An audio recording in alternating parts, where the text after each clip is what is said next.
با تشبث شعبه کار با زنان و عائله مقامات اجرایی حکومت دولتی شهر اسفری ولایت سوغد در مرکز فرهنگی شاهان با اشتراک زنان برومند و فعال شهر آزمون کدبانوی بهترین برگزار گردید. مسئولین چهاربینی هدف برگزارسازی آزمون را احیای عنعنه و هنرهای مردمی، بهگردانی وضع اقتصادی و اجتماعی اهالی، تحکیم عنعنه‌های عائله‌داری و ترغیب طعام‌های ملی، فرهنگ مادی و روزگارداری خلق تاجیک که افتخار از گذشتگان به حساب می‌رود و به همین معنا بخشیدن زیبایی به حیات بانوان ارزیابی نمودند. هنر گنجینه پرزر و هنرمند زرگری بزرگ است که با آفریده‌های جالبش مفتونگری دلهای انسانی است.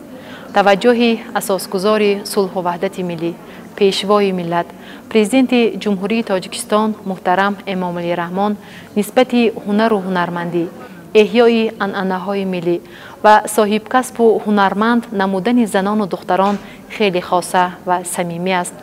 امروز در شهر اسفره دور شهری آزمون کدبانوی بهترین برگزار گردید.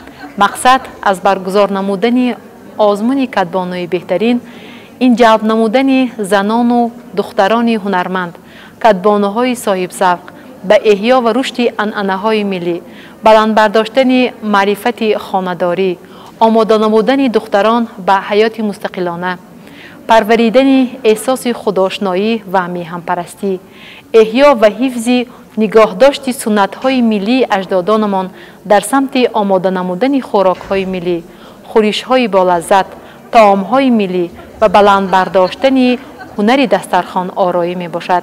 در آزمون امروزه تمام جماعت‌های شهرک و دهات، مؤسسه‌های معارف و تندرستی، کارخانه و تشکیلات‌ها فعالانه اشتراک نمودند و در آزمون مهارت بلند خویش را نسبت به آماده نمودن طعام‌های ملی و خورش‌های ملی را نشان دادند. مورد به ذکر است که در دور شهری آزمون کدبانوی بهترین غالبان دور اولی آن در جماعت‌های شهرک و دهات، مؤسسه‌های تحصیلات میانه عمومی و کالج و آموزشگاه‌های کسبی شهر اشتراک نمودند. کدبانوها از روی شرط‌های آزمون از جمله نمایش طعام‌های ملی قدیمه و امروزه، محصولات نانی و قنادی، آرایش دسترخوان و غیره هنر و مهارت خویش را نشان دادند. در جریان دور شهری آزمون کدبانوی بهترین هنر و ذوق کدبانوها از جانب هیئت حکمان بهترین‌ها معین و غالبان با سپاسنامه و تحفه‌های خاطروی رئیس شهر قدردانی گردیدند. همزمان در رفت چاره‌بینی از جانب بخش فرهنگی شهر برنامه فرهنگی خاطرمان پیشکشی حاضرین گردانیده شد.